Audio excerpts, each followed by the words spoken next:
কাজী জেসিনকে বিটিভির মহাপরিচালক করা হয়েছে, আর যেন মহাভারত অশুদ্ধ হয়ে গেছে। সব কিছু অশুদ্ধ হয়ে গেছে, নোংরা হয়ে গেছে, অপবিত্র হয়ে গেছে। কেন? কাজী জেসিন একজন নারী। কাজী জেসিন একজন বাংলাদেশের উচ্চশিক্ষিতা নারী। উনি বিভিন্ন বিষয়ে উচ্চতর ডিগ্রি অর্জন করেছেন দেশ এবং বিদেশের বিভিন্ন বিশ্ববিদ্যালয় থেকে। উনি প্রায় গত ২৭-২৮ বছর যাবৎ বাংলাদেশের ইলেকট্রনিক্স এবং প্রিন্ট মিডিয়ায় অত্যন্ত দক্ষতার সাথে পেশাগত জীবনযাপন করেছেন। সেখান থেকে বর্তমান সরকার মনে করেছে যে বিটিভিতে ১ বছরের চুক্তিভিত্তিক ওনাকে নিয়োগ দিবে। সেই সূত্রে কাজী জেসিনকে বিটিভি অর্থাৎ বাংলাদেশ টেলিভিশন অর্থাৎ রাষ্ট্র মালিকানাধীন টেলিভিশন বিটিভিতে কাজী জেসিনকে মহাপরিচালক হিসেবে নিয়োগ দিয়েছে। এখন এতে মহাভারত কাদের অশুদ্ধ হচ্ছে, কাদের বাড়া ভাতে ছাই পড়েছে, কাদের গাত্রদাহ হচ্ছে? সেই অন্ধকারের প্রাণীরা, সেই অশিক্ষিত কুশিক্ষিত প্রাণীরা, যারা নারীদেরকে প্রতিটা মুহূর্ত অসম্মান করে, যারা নারীদের ভোগবিলাসের বস্তু হিসেবে ব্যবহার করে, কিন্তু নারীদের অধিকারের ক্ষেত্রে তারা সব সময় পেছন থেকে টেনে ধরে, নারীদের অগ্রযাত্রা তারা টেনে ধরে। সেই অন্ধকারের কালো বিড়ালেরা, যারা তাদের জুলাই সনদ বাস্তবায়ন করতে বলে, অথচ জুলাই সনদে উল্লেখ আছে কমপক্ষে 10% নারীকে জাতীয় নির্বাচনে মনোনয়ন দিতে হবে, তারা একজনকেও দেয়নি। তাদের পুরো যে 11 দলীয় জোট, সেই 11 দলীয় জোট থেকে একজনকেও তারা মনোনয়ন দেয়নি, একজন নারীকেও মনোনয়ন দেয়নি। সেই অন্ধকারের প্রাণীরা কাজী জেসিনের এই নিয়োগকে, তাদের গাত্রদাহ শুরু হয়ে গেছে। এখানে মহাভারত অশুদ্ধ করে ফেলেছে সরকার। নারী হওয়া কি অপরাধ? যে কুলাঙ্গাররা এই নারীদেরকে অসম্মান করছে, শুধুমাত্র তাদেরকে ভোগবিলাসের বস্তু হিসাবে ব্যবহার করছে, এমনকি অপ্রাপ্তবয়স্ক শিশুদের সাথেও যারা যৌনকর্মে লিপ্ত হচ্ছে, সেই অসভ্যরা, সেই বেয়াদবরা এই নারীদেরকে অসম্মান করছে। এই বেয়াদবদের গায়েই গাত্রদাহ হচ্ছে।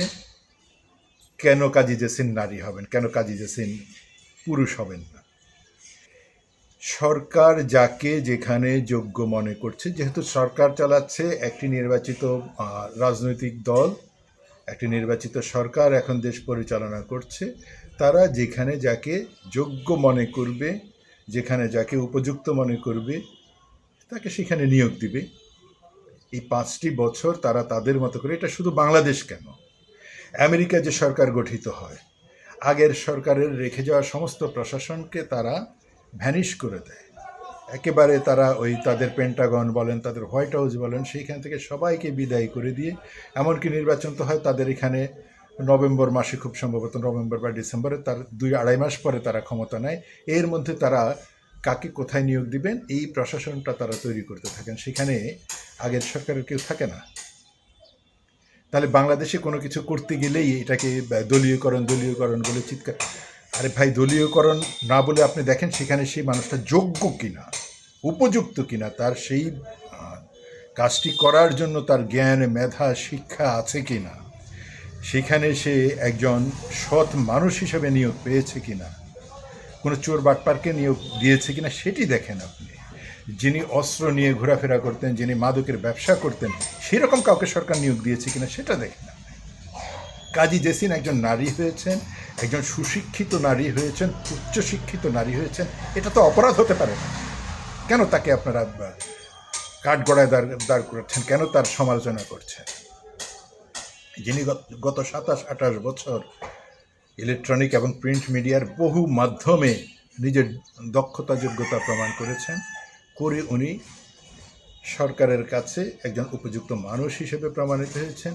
এটি নিয়ে যদি কারো ভিতরে খেদ থাকে, কারো ভিতরে কোনো কষ্ট থাকে, সেটি থাকতে পারে সরকার দলের কর্মীদের ভিতরে। কারণ বিএনপিতে, বিটিভির এই মহাপরিচালক হওয়ার মতো কমপক্ষে অন্তত 50 জন উপযুক্ত এবং অতি উপযুক্ত, অতি মেধাবী মানুষ আছে কমপক্ষে 50 জন। এদের মধ্যে রাগ ক্ষোভ অভিমান থাকতে পারে, শুধু কাজী জেসিনি কেন সেখানে আমি কেন নয়। এটা তাদের ভিতরে এই প্রতিযোগিতা থাকতে পারে, এই মান অভিমান থাকতে পারে, এটা নিয়ে তাদের ভিতরে দুঃখ কষ্ট থাকতে পারে। আপনাদের থাকার কি আছে?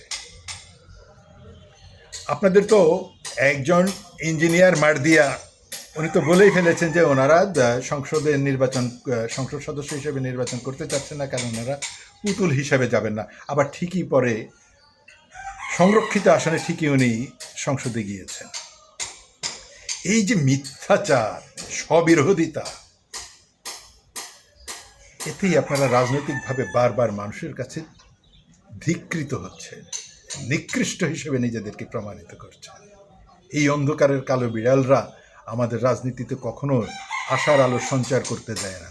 দেশ এগিয়ে যাক, দেশ এগিয়ে যাওয়ার ক্ষেত্রে সমস্ত দেশের জনগণকে একত্রিত করে, ঐক্যবদ্ধ করে, ভাই আপনি নির্বাচনের সময় আবার আপনি বিরোধিতা করেন, এখনও আপনি সরকারের বিরোধিতা করেন, সরকার মাত্র 5 মাস পার করছে, এর মধ্যে তার বড় ভুলগুলো কি আছে? হ্যাঁ, বাংলাদেশের বিদ্যুৎ ব্যবস্থা খুব নাজুক অবস্থার মধ্যে চলছে, গ্যাস উৎপাদন হচ্ছে না, গ্যাস তো গত 17 বছর ধরেই নতুন কোনো কূপ খনন করা হচ্ছে না, তারপরে পুরনো কূপগুলোকে সংস্কার করে নতুনভাবে উত্তোলনের উপযোগী করা হচ্ছে না, শুধুমাত্র এই বসুন্ধরা এবং আরও কিছু বড় বড় কোম্পানিকে এলএনজি ব্যবসা পাইয়ে দেওয়ার জন্য গত সরকারগুলো এই ভূমিকা রেখেছে। এই সরকার তো মাত্র 5 মাস এসেছে, সে তো কূপ খনন করার কথা বললেও একটি কূপ খনন করার জন্য 2-3 বছর চলে যায়। পুরনো কূপও যদি সংস্কার করতে হয় সেটি 6 মাস থেকে 1 বছর লাগে। এগুলো নিয়ে আপনারা কথা বলেন।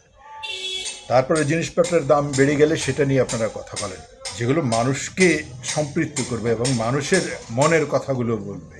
মানুষের আয় রোজগার কমে যাচ্ছে, চাকরি বাকরির ব্যবস্থা হচ্ছে না, এগুলো নিয়ে আপনারা কথা বলেন যে আপনারা অঙ্গীকার করে এসছেন মানুষকে চাকরি দিবেন, ব্যবসা বাণিজ্য দিবেন, সেটি কোথায়? এগুলো প্রশ্ন রাখেন। এগুলোর প্রশ্ন রেখে সরকারকে সবসময় আপনারা একটা চাপের মধ্যে রাখেন। সেটা না, কাকে কোথায় নিয়োগ দিয়েছে এবং সে যদি নারী হয়, বাস সবার কাপড় চোপড়ে আগুন লেগে যায়, তারা তখন একেবারে দিগম্বর হয়ে রাস্তায় নাচতে শুরু করে। কাজী জেসিন কেন, আরও এরকম যদি উপযুক্ত আরও অসংখ্য নারী থাকে, সরকার তাদেরকে নিয়োগ দিবে। দেশের অর্ধেক অংশ হচ্ছে নারী। আমার মা, আমার স্ত্রী, আমার কন্যা সবাই নারী, আমার বোন নারী।